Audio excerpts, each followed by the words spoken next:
Yeah, listen, a really good question. I mean, I think for Merab, we know what he has behind us, and that's Umar Nurmagomedov. Yeah, right. Try to pronounce that last name fast. Guys, it's about styles, and styles make fights. They used to say that in boxing, but in MMA, it's even more pertinent to that, germane, whatever you want to say. I give you an example like Stephen Wonderboy Thompson. There may be a killer in the division, but his karate movement will just completely mess up his whole life, and he won't be able to beat Stephen, but he can beat everybody else. And I think for Merab, that's very much the case with Umar.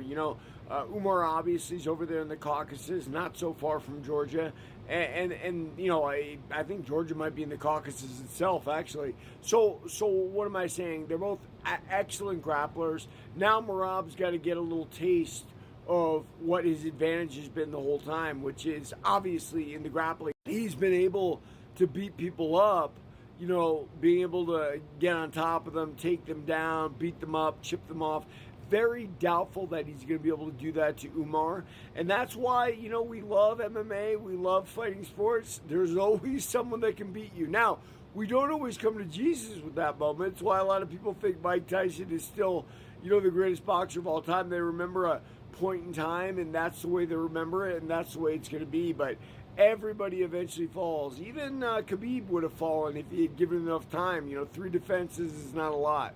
Sean O'Malley. Sean O'Malley's in a different course there. Now, one of the reasons I love O'Malley is he's a sharpshooter from the outside, right?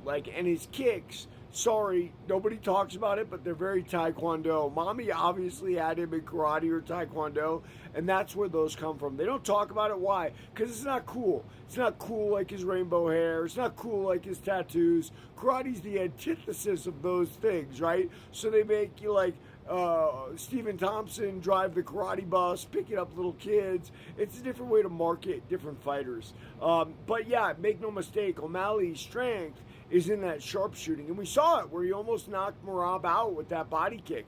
I'm really sorry that he didn't let his hands and feet go before that. But why didn't he?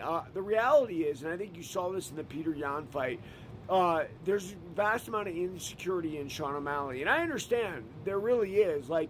You got to wake up one day and go, fighting is very much everything in front of you. And the reality is, you may be the baddest man on the planet. And that may be the case for O'Malley at 135, but he didn't believe in himself. I remember in the middle of the Peter Yan fight, his coach said, "See, you belong here." Well, let me tell you something. If your coach is saying, "See, you belong here," in the middle of a fight with a guy like that, that's kind of like saying, "We weren't sure, but now we're here and now we're happy."